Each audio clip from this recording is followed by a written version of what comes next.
नमस्कार, आदाब, सत श्री अकाल। जय हिंद प्यारे साथियों, स्वागत है आप सभी को अपना यूट्यूब चैनल सफ़र सिविल सर्विस पे। साथ ही साथ स्वागत है आपका भी बीपीएससी पीवाईक्यू की सीरीज में। PYQ previous year question. Previous year question क्यों महत्वपूर्ण हो जाता है, ये मैं लगातार आपको इस सीरीज के सभी वीडियो में बताते आ रहा हूँ और किस किस के लिए महत्वपूर्ण है। अगर आपने इससे पिछला वीडियो को नहीं देखा है तो इसी चैनल के प्लेलिस्ट में जाकर के बीपीएससी पीवाईक्यू के प्लेलिस्ट में, आधुनिक भारत के प्लेलिस्ट में जाकर के आप उसे अवश्य देखें। अभी चल रहा है मॉडर्न हिस्ट्री की पीवाईक्यू, तो आज हम इसमें ये चर्चा बिल्कुल नहीं करेंगे कि पीवाईक्यू क्यों महत्वपूर्ण है और किसके लिए महत्वपूर्ण है। आज हम सीधे बढ़ते हैं, टॉपिक की बात करेंगे। आज का टॉपिक क्या होगा? गांधी एवं उनके प्रारंभिक आंदोलन। इसका उपयोग कैसे करते हैं ये भी हम आपको बता चुके हैं। आपको जा कर के प्रीवियस वीडियो देख करके आप समझें। चलिए पेज नंबर 100 पे है।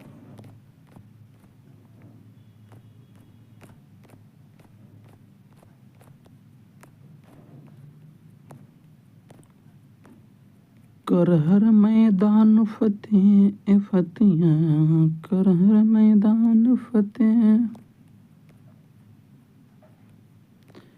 पेज नंबर 100 आ गए।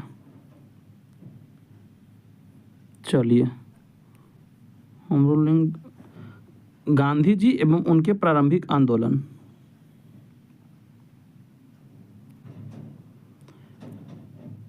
इसका पहला क्वेश्चन है जो कि 66वीं बीपीएससी प्रीलिम्स एग्जाम 2020 का पूछा हुआ प्रश्न है। प्रश्न कहता है, प्रश्न संख्या 1, निम्नलिखित में से किस कॉलेज में गांधी जी ने पढ़ाई की थी? Option A Ramal Das college Bhavnagar, option B Dharmendra Singh ji college Rajkot, option C Gujarat college Ahmedabad, option D Bahauddin college Junagadh, option E उपयुक्त में से कोई नहीं, उपयुक्त में से एक से अधिक। 72वीं बीपीएससी में भी ऑप्शन ई आ रहा है क्योंकि कुछ दिनों से हट गया था, लेकिन क्यों आ रहा है ये भी देखने के लिए आपको प्रीवियस वीडियो देखना पड़ेगा। तो इसका सही जवाब होगा, अगर इस क्वेश्चन को हम अटेम्प्ट कैसे करेंगे, तो कॉलेज का नाम नहीं याद है लेकिन जगह स्थान का नाम आपको याद है, तो आप इस क्वेश्चन को अटेम्प्ट कर सकते हैं। तो इसका सही जवाब होगा Ramdas college Bhavnagar, option number A. आइए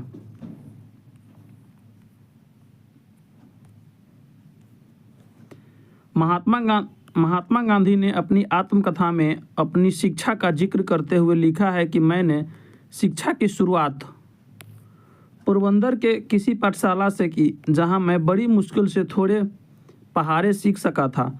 उसके उपरांत 7 साल की उम्र में पिताजी के राजकोट स्थानांतरण के कारण मैं यहाँ आया, जहाँ मैंने हाई स्कूल की शिक्षा प्राप्त की। महात्मा गांधी ने अल्फ्रेड हाई स्कूल राजकोट से अपनी 10वीं की परीक्षा उत्तीर्ण की। इसके उपरांत उन्होंने भावनगर स्थित रामल दास आर्ट कॉलेज से अपना नामांकन करवाया। इसके उपरांत उन्होंने यूनिवर्सिटी लंदन में विधि लॉ की पढ़ाई की। तो यहाँ से आपको क्या क्या याद रखने वाली बात हो जाएगा कि अपनी शिक्षा, अगर ये प्रश्न पूछा है तो आगे पूछ सकता है कि शिक्षा की शुरुआत कहाँ से की? पोरबंदर से। 10th कहाँ से की है? अल्फ्रेड हाई स्कूल राजकोट से। जबकि वो उसके उपरांत वो कहाँ पढ़े? भावनगर में रामदास आर्ट कॉलेज भावनगर में। चलिए आगे बढ़ते हैं। महात्मा गांधी के राजनीतिक गुरु कौन थे? प्रश्न संख्या 2 जो कि बीपीएससी स्कूल टीचर एग्जाम 2023 में पूछा गया है। ऑप्शन ए कहता है दादा भाई नौरोजी, ऑप्शन बी कहता है M G Ranade, option C Surendra Nath Banerjee, option D उपयुक्त में से एक से अधिक, ऑप्शन ई उपयुक्त में से कोई नहीं। महात्मा गांधी के राजनीतिक गुरु थे गोपाल कृष्ण गोखले। तो इसका सही जवाब क्या होगा? ऑप्शन ई, उपयुक्त में से कोई नहीं।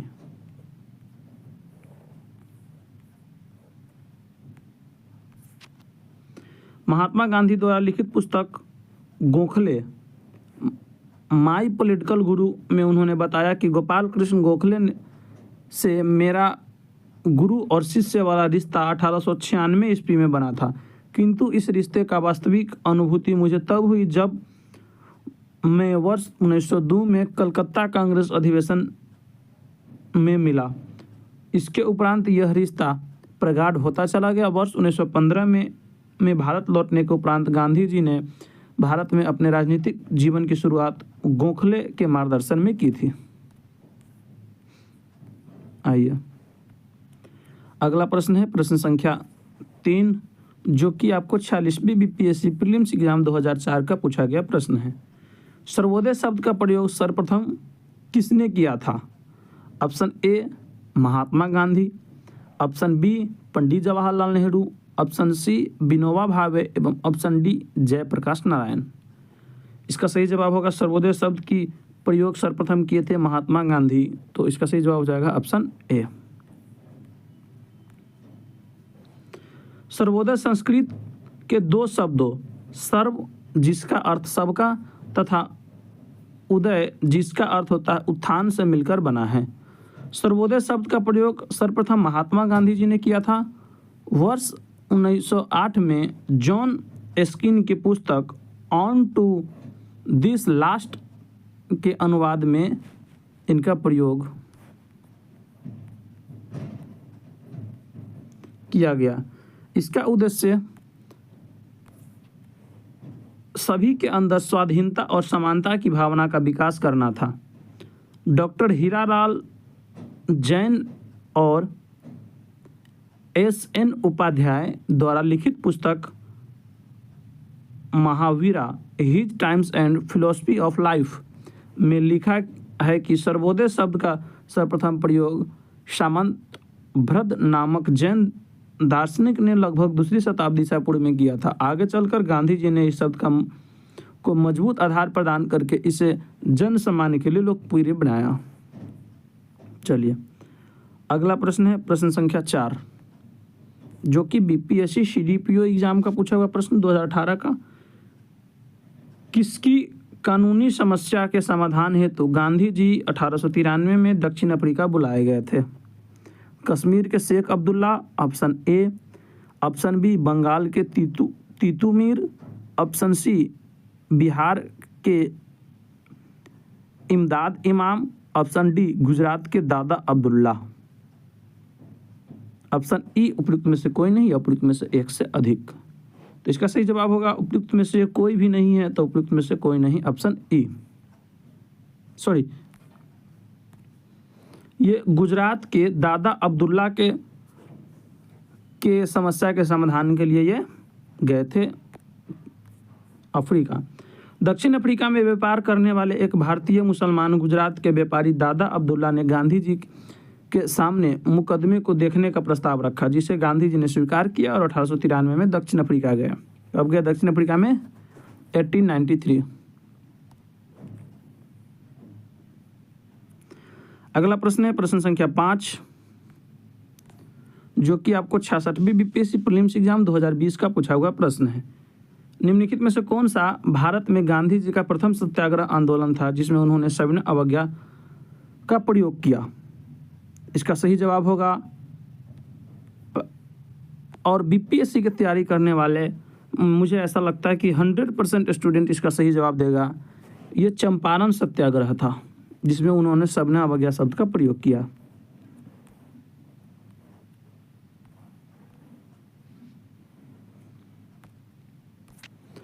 चंपारण 1917 भारत में गांधी जी का प्रथम सत्याग्रह आंदोलन था जिसमें उन्होंने सविनय अवज्ञा का प्रयोग किया था।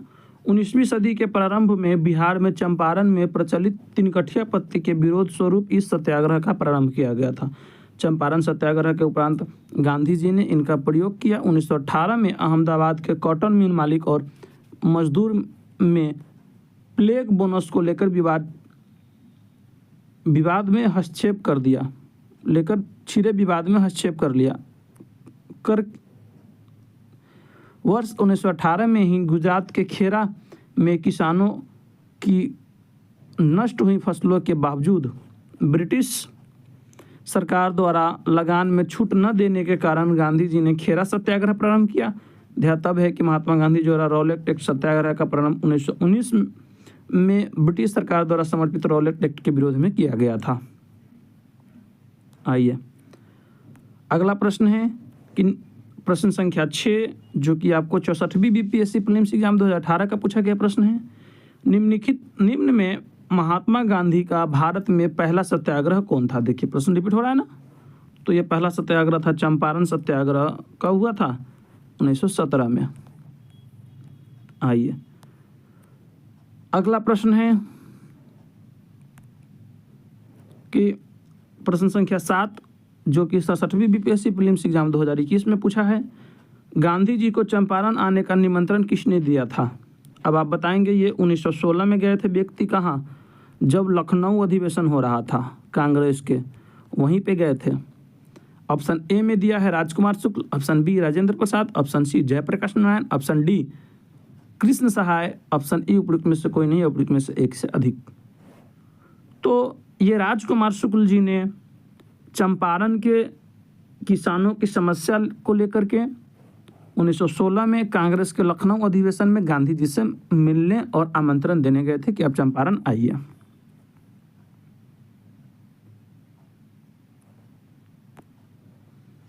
अफ्रीका से जनवरी 1915 में लौटे। गए तब थे 1893 में।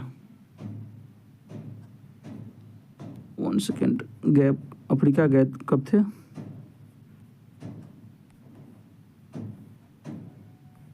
हम्म, 1893 में, बिल्कुल सही।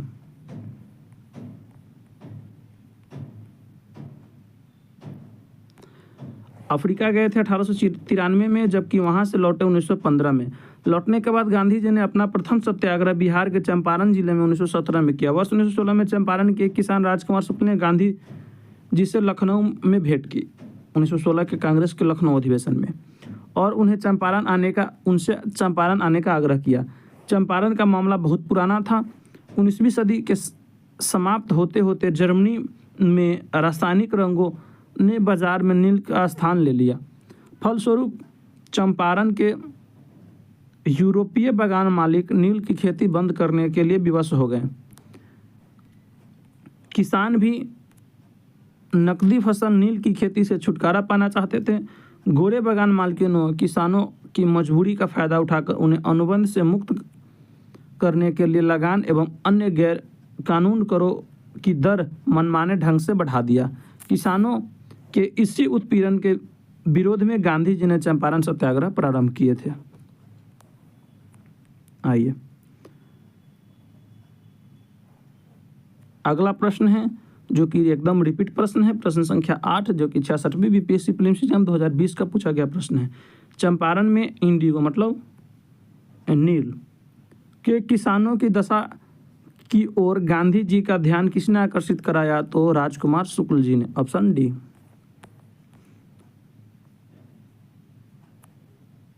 अगला प्रश्न है प्रश्न संख्या 9। यह भी रिपीटेड प्रश्न है बीपीएससी प्रीलिम्स 2016 का। किसने यूरोपीय नील बागान मालिकों के द्वारा किसानों को शोषण की तरफ गांधी जी का ध्यान आकर्षित कराया? राजकुमार शुक्ल जी ने। यह बिहार के एग्जाम का फेमस क्वेश्चन है। आइए फिर से रिपीट। देखिए कितना बार रिपीट हो रहा है, इसलिए मैं बार बार कहता हूँ, गला फाड़ फाड़ के कहता हूँ कि PYQ महत्वपूर्ण हो जाता है। बीपीएससी में तो 10 से 15 प्रश्न यहाँ से देखने को अवश्य मिलेंगे। आइए ये प्रश्न है प्रश्न संख्या 10 जो कि बीपीएससी टीचर एग्जाम में पूछा गया है 2023 में। गांधी जी को विशेष रूप से चंपारण आने और वहाँ के कृषक की दयनीय स्थिति को देखने हेतु किसने अनुग्रह किया था? राजकुमार शुक्ल जी ने 1916 कांग्रेस के लखनऊ अधिवेशन में।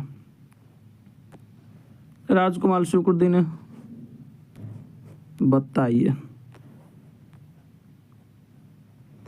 अगला प्रश्न है प्रश्न संख्या 12, जो कि बीपीएससी हेडमास्टर टीचर एग्जाम 2023 में पूछा है। राजकुमार शुक्ल ने किस नेता को बिहार आने और उनके आंदोलन के नेतृत्व प्रदान करने के लिए राजी किया? ये तो गांधी जी के किए थे। गांधी जी आपको कहीं नजर नहीं आ रही तो ऑप्शन नंबर ई हो जाएगा। आइए, महात्मा गांधी दक्षिण अफ्रीका से वापसी पर इनमें से किस घटना के कारण उनको प्रसिद्धि मिली? लौटे कब वहाँ से, गए कब थे अफ्रीका? 1893। लौटे कब? 1915।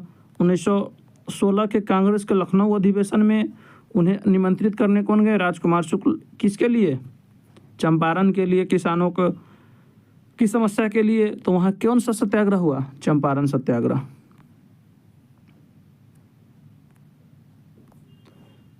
अगला प्रश्न प्रश्न संख्या 14, जो कि 48 से 52वीं बीपीएससी प्रीलिम्स एग्जाम 2008 का पूछा गया प्रश्न है। गांधी जी के द्वारा भारत में पहली बार सत्याग्रह आंदोलन बिहार में कहाँ प्रारंभ किया गया था? तो इसका सही जवाब होगा ऑप्शन डी, चंपारण। देखिए, इससे आपको एक बात ये भी पता चल रहा होगा कि जब हम इतिहास पढ़ते हैं तो उसमें गांधी जी तो पढ़ना ही है, और गांधी जी के प्रारंभिक आंदोलन जब हम पढ़ेंगे तो इसमें चंपारण सत्याग्रह को विस्तार से पढ़ना पड़ेगा, क्योंकि वहाँ से काफ़ी क्वेश्चन पूछता है। प्रश्न संख्या 15 है, जो कि 56 से 59वीं बीपीएससी प्रीलिम्स एग्जाम 2014 का पूछा गया प्रश्न है। बिहार के कौन से स्थान में गांधी जी ने अपना प्रथम सत्याग्रह किया था? तो ये किए थे चंपारण में।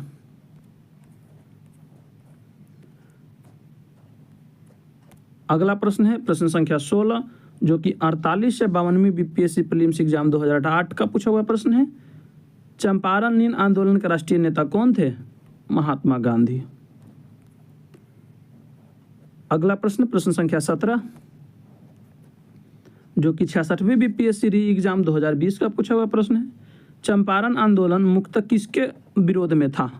भू राजस्व, नगदी फसल, ब्रिटिश सरकार की कृषि नीति और भू अनुदान। ये था नगदी फसल के लिए। कौन सी नगदी फसल? नील की खेती के लिए। इसका सही जवाब होगा ऑप्शन बी। गांधी जी चंपारण सत्याग्रह किससे जुड़ा हुआ था? प्रश्न संख्या 18, जो कि 39वीं बीपीएससी 1994 में पूछा हुआ प्रश्न है। तो ये 3 कट्ठिया प्रथा, मतलब 20 कट्ठा में 1 बीघा में 3 कट्ठा नील की खेती करना आवश्यक बना दिया था अंग्रेजों ने।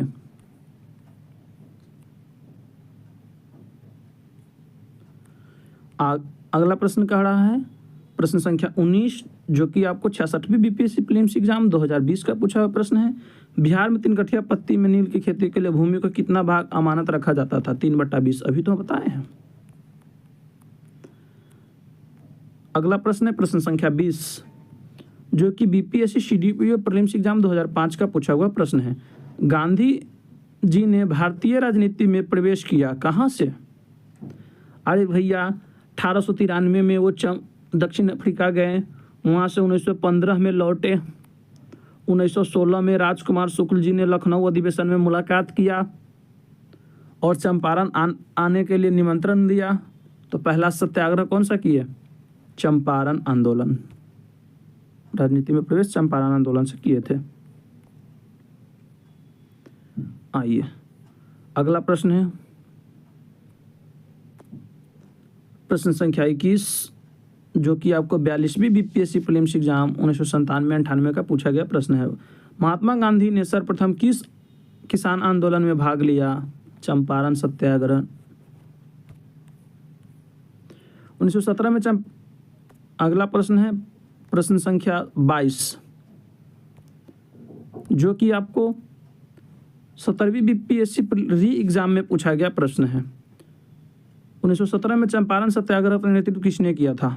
महात्मा गांधी ने। अभी इतना बार रिपीट कर चुके हैं कि ये सारे तथ्य याद हो चुका है, आप लोग को भी याद हो गया होगा।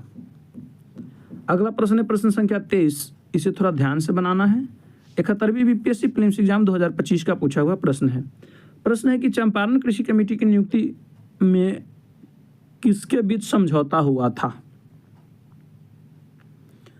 तो जब चंपारण कृषि कमेटी बना, गांधी जी गए कहाँ?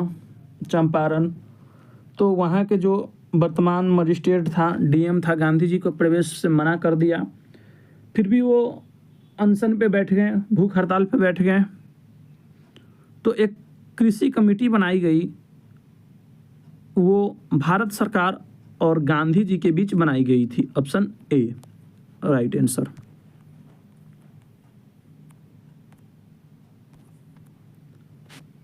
वर्ष 1917 में चंपारण सत्याग्रह के दौरान नील की खेती में तिनकठिया प्रथा से पीड़ित किसानों की शिकायतों की जांच के लिए बिहार एवं उड़ीसा की औपनिवेशिक प्रांतीय सरकार ने एक औपचारिक जांच समिति का गठन किया, जिसे प्रायः चंपारण कृषि कमेटी या चंपारण कृषि जांच समिति कहा जाता है। इस समिति का गठन गांधी जी और तत्कालीन सरकार के बीच बने समझौते का परिणाम था। आइए अगला प्रश्न, प्रश्न संख्या 24, जो कि आपकी 69वीं बीपीएससी प्रीलिम्स का पूछा हुआ प्रश्न है। 69वीं बीपीएससी। प्रश्न क्या कहता है? चंपारण आंदोलन के जन आंदोलन की प्रतिक्रिया में ब्रिटिश सरकार ने इस मुद्दे को समाधान के लिए कौन सा कदम उठाया? क्या किया? चंपारण कृषि समिति की स्थापना किया। अभी तो पढ़े, इससे पहला वाला प्रश्न में तो यही था। चंपारण सत्याग्रह 1917 के समाधान के लिए ब्रिटिश सरकार ने चंपारण की कृषि स्थितियों की जांच करने के लिए जांच समिति नियुक्त की। गांधी जी को इस समिति के एक सदस्य के रूप में चुना गया। जांच समिति की सिफारिश के आधार पर ब्रिटिश सरकार ने वर्ष 1918 में चंपारण कृषि अधिनियम 1918 पारित किया। इस अधिनियम के अंतर्गत चंपारण कृषि समिति की स्थापना की गई। आइए अगला प्रश्न है प्रश्न संख्या 25, जो कि बीपीएससी सीडीपीओ एग्जाम 2018 में पूछा गया प्रश्न है। महात्मा गांधी पर चंपारण सत्याग्रह के लिए कब अभियोग चलाया गया? तो ये चंपारण सत्याग्रह कब हुआ था? 1917 में।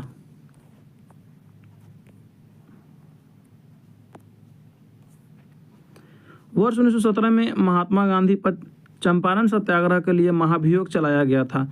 गांधी जी ने सत्याग्रह का पहला बड़ा प्रयोग वर्ष 1917 में बिहार के चंपारण जिले में किया। एनजी रंगा ने महात्मा गांधी के चंपारण सत्याग्रह का विरोध किया था। चंपारण सत्याग्रह के कुछ वर्ष उपरांत गांधी जी को गुरुदेव रविन्द्रनाथ टैगोर ने महात्मा नाम से संबोधित किया। तो गांधी जी को महात्मा किसने कहा? रविंद्रनाथ टैगोर ने। गांधी जी को महात्मा किसने कहा?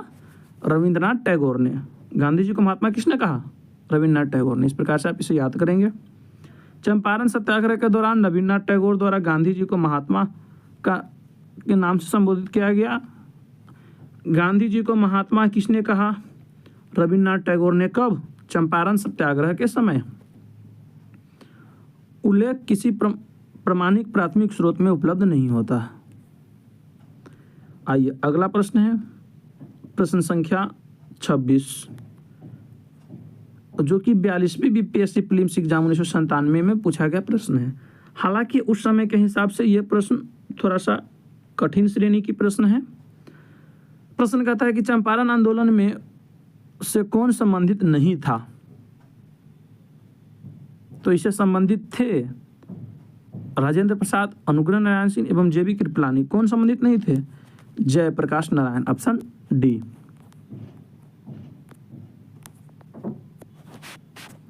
चंपारण आंदोलन 1917 में गांधी जी के साथ राजकुमार शुक्ल, राजेंद्र प्रसाद, अनुग्रह नारायण सिंह, जेपी कृपलानी, महादेव देसाई, नरहरि पाखेर आदि ने दिया था। जयप्रकाश नारायण चंपारण आंदोलन से संबंधित नहीं थे।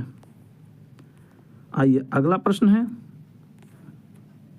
प्रश्न संख्या 27, जो कि 67वीं बीपीएससी प्रीलिम्स एग्जाम 2021 का पूछा गया प्रश्न है। प्रश्न है कि ईस्वी 1917 में चंपारण सत्याग्रह से कौन संबंधित नहीं है? अभी आपने देखा कि जेबी कृपलानी भी संबंधित है इससे।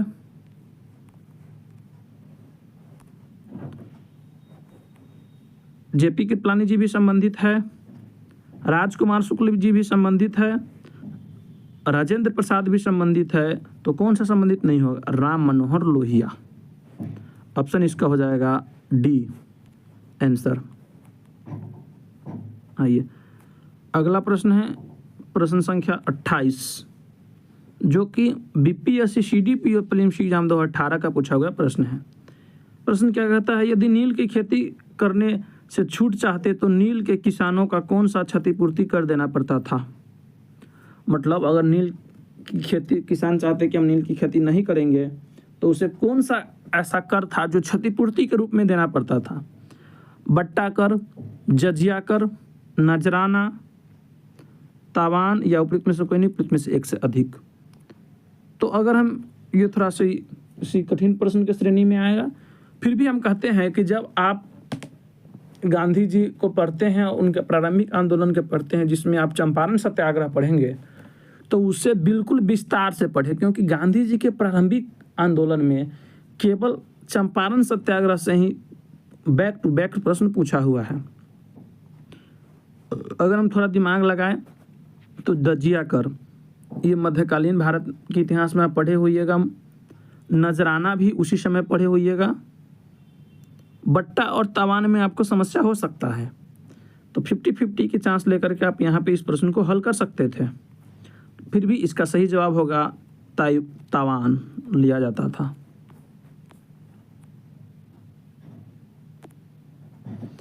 किसानों को अपनी जमीन को कम से कम 3/20 भाग में नील की खेती करना तथा उन यूरोपीय मालिकों द्वारा तय दामों पर उन्हें बेचना पड़ता था। इसे 3 कठिया पत्ती भी कहा जाता है। यदि नील की खेती करने से छूट चाहते तो नील के किसानों को क्षतिपूर्ति कर देना पड़ता था, जिसे तावान कहा जाता था। आप इसे याद रखेंगे।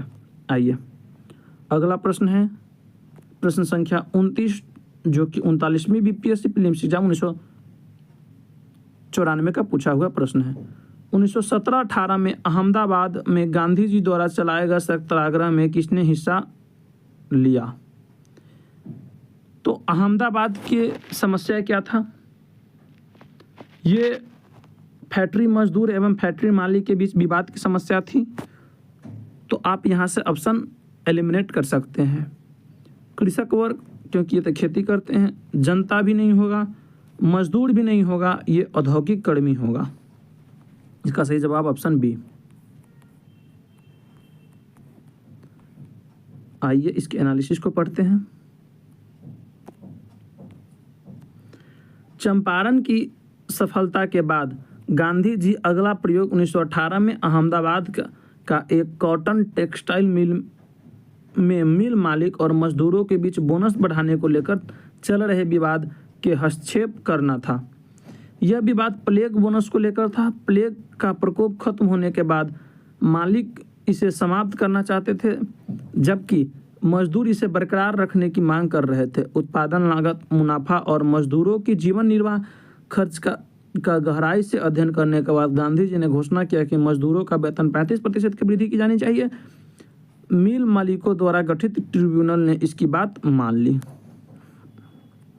आइए अगला प्रश्न है प्रश्न संख्या 30। प्रश्न संख्या 30 है, जो कि बीपीएससी टीआरई 2024 में पूछा गया प्रश्न है। आइए अब हम देखते हैं प्रश्न क्या कहता है। 1918 में अहमदाबाद के मिल मालिकों और मजदूरों के मध्य विवाद में किसने हस्तक्षेप किया? तो अभी हम ऊपर पढ़े थे, किसने किया था? महात्मा गांधी ने। सही जवाब क्या होगा? Option A, Mahatma Gandhi. आइए प्रश्न संख्या 31, जो कि 69वीं बीपीएससी पीटी एग्जाम 2023 में पूछा है। निम्नलिखित में से किस आंदोलन में महात्मा गांधी ने भूख हड़ताल को हथियार के रूप में सर्वप्रथम प्रयोग किया था? तो भूख हड़ताल पे बैठे थे अहमदाबाद हड़ताल में, जो औद्योगिक मजदूर एवं औद्योगिक मालिक के बीच का जो विवाद था प्लेग बोनस को लेकर के। अहमदाबाद मिल हड़ताल 1918 के दौरान महात्मा गांधी ने पहली बार भूख हड़ताल को हथियार के रूप में लिया, प्रयोग किया या लिया, सब बात बराबर ही है। आइए अगला प्रश्न है प्रश्न संख्या 32, जो कि 41वें बीपीएससी पीटी एग्जाम 1996 का पूछा हुआ प्रश्न है। प्रश्न है निम्नलिखित में से किस सत्याग्रह आंदोलन में गांधी जी ने प्रत्यक्ष रूप से भाग नहीं लिया था?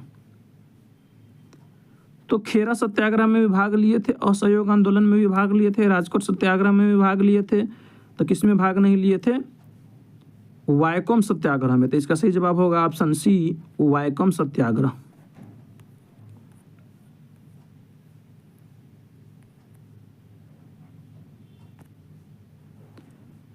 वायकोम के मंदिर प्रवेश सत्याग्रह में गांधी जी ने प्रत्यक्ष रूप से भाग नहीं लिया, जबकि खेरा सत्याग्रह, राजकोट सत्याग्रह तथा असहयोग आंदोलन के नेतृत्व स्वयं गांधी जी ने ही किए थे। आइए अगला प्रश्न है प्रश्न संख्या 33, जो कि 46वीं बीपीएससी प्रीलिम्स एग्जाम 2004 में पूछा है। स्वाधीनता आंदोलन के दौरान महात्मा गांधी के करीबी अंग्रेज मित्र थे। हालांकि ये नाम याद रखना थोड़ा कठिन प्रश्न में आएगा ये, क्योंकि नाम याद नहीं रहता है कौन थे। आइए इसके ऑप्शन को देखते हैं। Option A reverend Thomas Moore, option B A O Hume, ये तो कांग्रेस के संस्थापक थे। एओ हुम तो इसके काट देते हैं। Reverend Charles Andrews William bowel, तो ये बेवेल करके या बावेल करके ये गवर्नर या गवर्नर जनरल हुआ करते थे, तो ये भी काट देंगे, इतना याद रहेगा। यहाँ पे 50-50 चांस लेंगे, फिर इस क्वेश्चन को हल करेंगे, जबकि इसका सही जवाब है रेवरेंड चार्ल्स एंड्रूज। तो आप याद रखेंगे स्वाधीनता आंदोलन के दौरान महात्मा गांधी के करीबी मित्र थे Andrews.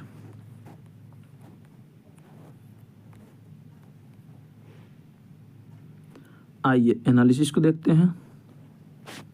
Charles Andrews, Deenbandhu Andrews Saint Stephen college Delhi में के अध्यापक थे। भारतीयों से इनका गहरा लगाव था और हर तरह से भारतीय बनना चाहते थे। रविन्द्रनाथ टैगोर, गोपाल कृष्ण गोखले तथा महात्मा गांधी जी इनके घनिष्ठ संबंध थे। C.F. एंड्रूज के जीवनीकार बनारसी दास चतुर्वेदी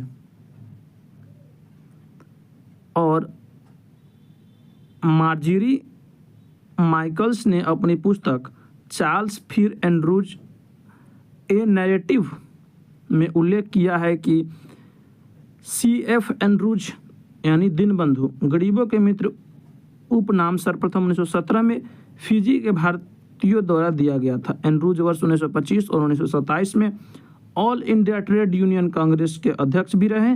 गोलमेज सम्मेलन में भाग लेने के लिए वह गांधी जी के साथ लंदन गए थे। आइए अगला प्रश्न है प्रश्न संख्या 34, जो कि 68वीं बीपीएससी प्रीलिम्स एग्जाम 2023 का पूछा हुआ प्रश्न है। प्रश्न है कि ऑल इंडिया हरिजन संघ की स्थापना 1932 में किसने की थी? तो हरिजन संघ की स्थापना किए थे महात्मा गांधी ने। और कब किए थे? 1932 में। वर्ष 1932 में महात्मा गांधी जी द्वारा all India anti untouchability league की स्थापना की गई। पहले इस संगठन का नाम अखिल भारतीय अस्पृश्यता निवारण संघ था, बाद में इसका नाम बदलकर हरिजन सेवक संघ कर दिया गया। आइए अगला प्रश्न है प्रश्न संख्या 35। प्रश्न संख्या 35 क्या कहता है, इसे देखेंगे। ब्रिटिश की भर्ती सार्जेंट की उपाधि प्रथम विश्व युद्ध के दौरान सरकार को अपना सहयोग देने के कारण किसने प्राप्त की थी? तो प्रथम विश्व युद्ध के दौरान गांधी जी ब्रिटिश को सहयोग कर रहे थे, क्योंकि वो चाहते थे कि भारत को स्वतंत्र करे, इसलिए उन्होंने ब्रिटिश को सपोर्ट कर रहे थे। तो इसलिए भारतीय लोगों ने उन्हें ब्रिटिश का भर्ती सार्जेंट कहा। किन्हें? महात्मा गांधी जी को। Option B. आइए ये लास्ट प्रश्न था, प्रश्न 35। इसमें टोटल 35 प्रश्न थे। 35 के बल 10% ले तो 3.5 होता है, 4 हटा दें। 31 प्रश्न जिसके सही हुए हैं उसका वो एक्सीलेंट माना जाएगा। जबकि इससे कम प्रश्न जिसके सही हुए हैं वो फिर से अपनी स्रोत को रिवीजन करें। अगर आपके स्रोत से ये क्वेश्चन नहीं बन पा रहे हैं तो आप किसी अन्य स्रोत के को भी अपने पढ़ाई में ऐड करें। चलिए फिर मिलेंगे नेक्स्ट वीडियो में, तब तक के लिए जय हिंद।